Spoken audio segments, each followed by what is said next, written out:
Buenos días, presidente. Presenta Esquerra una proposición no de ley para exceptuar de la incompatibilidad prevista para los cargos electos o de las asociaciones de las que ostenta la representación legal como beneficiarios de subvenciones de la Administración pública. Volvemos a ver cómo se sigue sin afrontar la verdadera realidad que hay detrás de las subvenciones públicas. Una realidad que puso de manifiesto la IREF en su informe sobre la planificación estratégica de subvenciones presentado en el mes de junio del año 2019. Una realidad que se resume en, primero, falta de control, segundo, falta de transparencia y, tercero, falta de rendición de cuentas que impide saber cuánto se gastan las administraciones públicas en subvenciones. Hablamos de un informe que menciona aspectos tan graves como que la base de datos nacional de subvenciones recogía tan solo un 50% aproximadamente de las convocatorias, que no siempre figuraban los importes en las convocatorias, que en un 8% de las convocatorias el campo de dotación financiera estaba incompleto, que hasta el 10% de las subvenciones son para costear la propia gestión, lo que la IREF calificaba como problemas de eficiencia, que no se sancionaba a aquellos que reciben subvenciones sin cumplir las condiciones para ello, que existían subvenciones sin actualizar desde el año 1992, que constataban una inexistente trazabilidad de las subvenciones y una nula planificación estratégica a la hora de elaborarlas, que confirmaban que la falta de registros y control impide y dificulta contrastar cuándo subvenciones de diferentes administraciones se están superponiendo y cuándo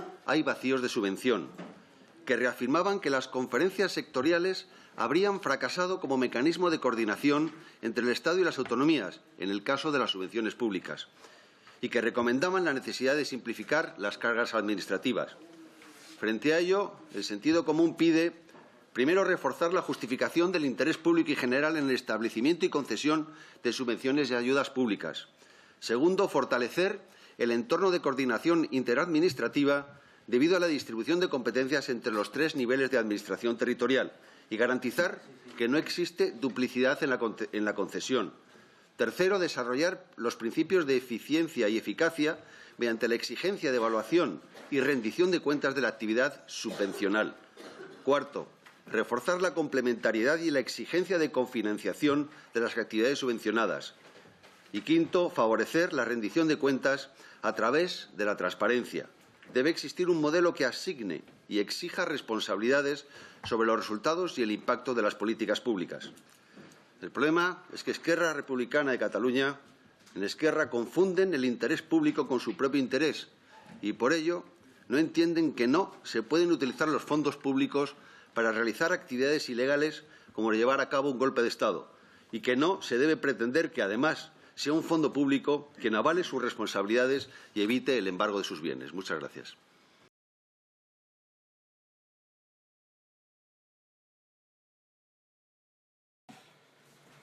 Muchas gracias, presidente.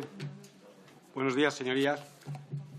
La verdad es que vamos a apoyar esta propuesta de Unidas Podemos en Común Podem, Izquierda en Común. Bueno, ya saben ustedes el lío que tengo con el nombre que ustedes gastan.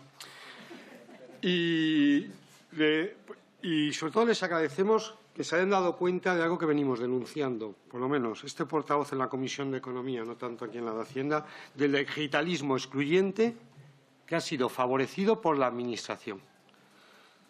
Es decir, aquí hemos querido imponer al conjunto de los ciudadanos un uso de los servicios informáticos, de los usos informáticos, más allá de las capacidades que esa ciudadanía tenía y podía en muchos casos. Por lo tanto, bienvenidos a un digitalismo incluyente. Además, este digitalismo excluyente se ha visto muy agravado durante el COVID y de manera muy especial en la Administración pública, porque parece que durante la pandemia lo importante no era tanto servir a los ciudadanos como, y perdónenme la expresión, y lo digo yo que he sido servidor público, como que los funcionarios no se contagiaran.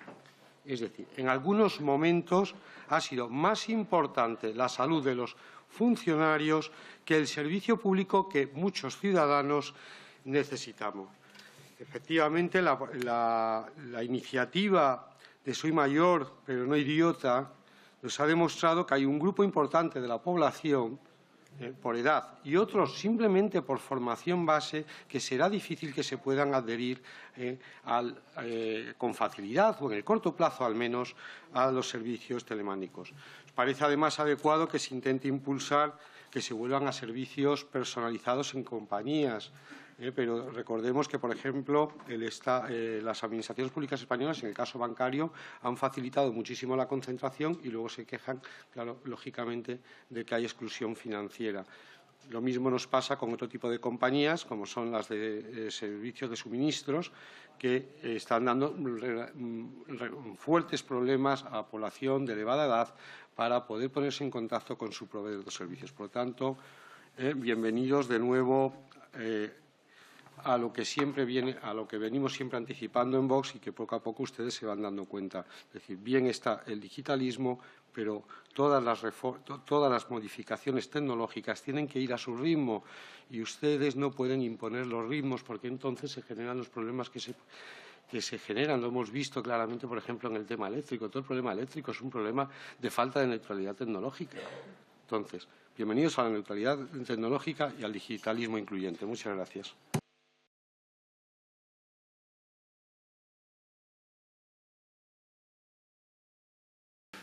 Muchas gracias, señor presidente. Con la venia, el informe de la Fundación Disenso, ¿cuánto pagarán más los contribuyentes españoles en el IRPF por la inflación durante 2021? Y la adenda posterior y por la inflación acumulada entre 2008 y 2020, ¿cuánto pagarán de más por el IRPF en 2021? Es lo que ha suscitado todas estas iniciativas, todos estos artículos de prensa y podemos decir que estamos absolutamente de acuerdo con la PNL que ha presentado Ciudadanos, aunque nos hubiese gustado que fuese más ambiciosa. Dicho eso, yo quiero puntualizar dos cosas. Realmente, las dos últimas ocasiones en las cuales se deflactó la escala del IRPF se aprobaron en las respectivas leyes de presupuestos para el año 2007 y 2008. Cuando no existían aún las escalas autonómicas, como recordarán sus señorías, las cuales aparecen a partir de 2011. Sí es verdad, no obstante, que en el año 2015 y 2016 se redujeron las escalas estatales con la reforma fiscal del Gobierno de Mariano Rajoy, pero que no es lo mismo, ¿no? Y luego me ha sorprendido mucho lo que hemos oído aquí por parte de la portavoz del PNV, que dice que no lo ve, que el coste de la Administración, pero luego ha mencionado que en Álava, efectivamente, se aprobó deflactar la tarifa de la base liquidable general y actualizar la reducción por tributación conjunta y las reducciones personales y familiares con efectos 1-1 del 2022 y que previamente se había deflactado la inflación con efectos 2018, 2019 y 2020. En Vizcaya y Guipúzcoa también se deflactaron la tarifa en la base liquidable general en 2018, en 2019 y en 2022. Yo entiendo que lo que sea bueno para los señores del País Vasco será bueno para el común de los mortales o para los españoles. O aquí hay un hecho diferencial que es que yo todavía no lo he entendido. La realidad es que los españoles vamos a pagar más de 4.000 millones de euros por la subida de la inflación. Si tenemos en cuenta el IVA, eso en términos de IRPF serían otros 2.000 y pico millones más y esto, como bien han explicado y no me voy a detener, a quien más afecta son aquellas personas que viven en una situación precaria. Y yo creo que es bueno, puesto que tenemos un Gobierno que no hace más que decir que es muy social, pues que demuestre que lo es y que se aplique el cuento. Estamos totalmente de acuerdo y votaremos a favor. Muchas gracias.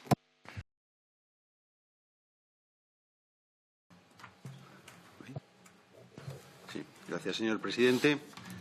Hablamos de una proposición no de ley del Partido Regionalista de Cantabria relativa a la convocatoria de plazas y realización de procesos selectivos de funcionarios de Administración local con habilitación nacional. Creo que es importante primero saber en el contexto en el que nos movemos. Es importante conocer, con datos del Instituto Nacional de Estadística, que el número de asalariados en la Administración local ha pasado de 632.700 en 2006 a 672.800 en el año 2021, que el número de asalariados en el conjunto de las administraciones públicas ha pasado de 2.931.500 en 2006 a 3.449.100 en 2021, datos del Instituto Nacional de Estadística. Destacar que este crecimiento en el número de asalariados en el conjunto de las administraciones públicas se debe principalmente al crecimiento acaecido en la Administración autonómica, que ha pasado de 1.257.700 asalariados en 2006 a 2.042.200 asalariados en el año 2021. Parece que el digitalismo, del que han hablado en una iniciativa anterior, y la eficiencia es algo que no ha llegado todavía a las administraciones públicas. Creo que es importante analizar lo que dice el informe de fiscalización del sector público local del año 2019, elaborado por el Tribunal de Cuentas, donde se detallan una lista amplia de incidencias y se proponen una serie de recomendaciones. Es recomendable leer las 82 conclusiones del informe del Tribunal de Cuentas, la mayor parte de ellas incidencias, que han sido incluidas en el mismo. Entre las recomendaciones a los responsables de las entidades locales podemos citar: adoptar medidas oportunas para que el presupuesto de las entidades locales constituya un instrumento efectivo de planificación, gestión y control de la actividad económico-financiera de las entidades del sector público local, procurando su aprobación y liquidación dentro de los plazos previstos legalmente y la reducción en la medida de lo posible de los saldos acreedores pendientes de imputación presupuestaria.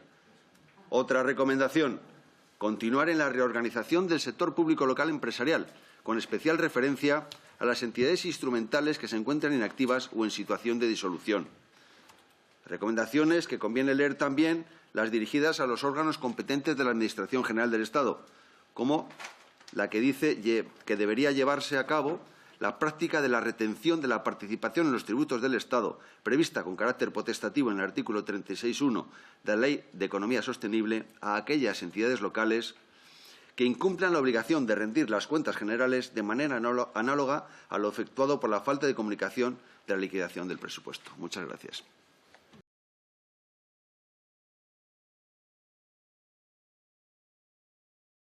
Tiene la palabra. Gracias, presidente. Bien, esta proposición no de ley que nos trae el Grupo Popular podríamos encuadrarla dentro de otra proposición que nosotros hemos presentado, mucho más ambiciosa e integral, y que registramos el pasado 2 de febrero desde nuestro grupo parlamentario, en la que instamos al Gobierno a acometer de manera inmediata un plan de apoyo al sector de la automoción, con medidas precisamente de signo contrario a las que este Gobierno implanta, un Gobierno que parece mirar más por los intereses de otros países que por los de España. Y en este sentido podríamos destacar como pilares básicos de nuestra propuesta, que suma y complementa a la del Partido Popular, pues que el Gobierno debería apartarse de los postulados de esa Agenda 2030 en particular y en este contexto en todo aquello que supone un abandono del interés nacional, del bien de los españoles y de la reactivación de nuestra industria. Impulsar medidas fiscales, como bien recoge esta PNL, que estimulen y favorezcan el mercado del automóvil e incentiven la compra de nuevos vehículos. Todo ello siempre persiguiendo dotar al marco legal actual de la estabilidad necesaria para permitir la planificación tanto de fabricantes y distribuidores como de las familias. Un despliegue de la actividad necesaria en el seno de la Unión Europea para adaptar las imposiciones en cuanto al CO2 a las necesidades de España y su industria, al objeto de conseguir una transición que proteja el empleo y la riqueza.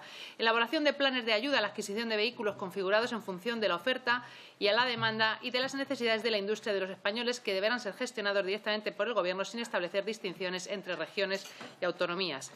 Creación de un paquete de incentivos fiscales a empresas al objeto de relocalizar la producción de suministros estratégicos en el sector industrial español y de facilitar y acelerar el proceso de implantación y desarrollo de una verdadera industria de fabricación de semiconductores. Y, por supuesto, una reducción generalizada de los impuestos que penalizan la adquisición de los vehículos, que cuando los usamos los ciudadanos contaminan, pero que cuando el Gobierno despliega su flota, Falcon incluido, entonces parece que se regenera la atmósfera. Ya son múltiples las propuestas que desde el Grupo Parlamentario hemos presentado en aras del Grupo Parlamentario Vox, hemos presentado en aras de impulsar este sector, ya que, como es sabido, vive actualmente una crisis debido a numerosos motivos. Por un lado, los factores que han afectado a todo el tejido empresarial español, como es la pandemia por la COVID y las prohibiciones impuestas durante los estados de alarma declarados inconstitucionales, gracias a los recursos interpuesto por el Grupo Parlamentario Vox, que provocaron el cierre temporal de plantas de producción, y, por otro lado, el desabastecimiento de materias primas y de semiconductores, que ha provocado la paralización del sector, lo que ha supuesto una caída de producción y exportación del vehículo. Por tanto, a la vista de los problemas y retos a los que se enfrenta la industria española en general y la automoción en particular, es imperativo replantearse las actuaciones adoptadas por el Gobierno. Necesario crear ese plan de apoyo a esta industria estratégica para España que procure una transición adecuada hacia esa descarbonización, una menor dependencia del exterior y que evite el despido de empleados y el cierre masivo de empresas que dependen de este sector. Este plan, además, debe garantizar la productividad y competitividad de una industria clave para España, en la que hemos presidido los primeros puestos a nivel mundial y hemos sido líderes en Europa. Es de obligado cumplimiento establecer cuántas medidas sean necesarias para preservar el liderazgo de España en este sector, a fin de garantizar la supervivencia y proteger a las empresas, a los autónomos de toda la cadena de valor española, desde fabricantes, concesionarios, talleres, transportistas, hasta todos los servicios especializados de este sector, sin olvidar el bolsillo de las familias, de los autónomos, de los ganaderos, de los agricultores, su estabilidad y seguridad jurídica, para que puedan planificar sus economías y ser capaces de comprar y usar sus vehículos sin miedo a ser tachados de proscritos y culpables por los fanáticos del clima y las agendas destructivas del globalismo. Gracias.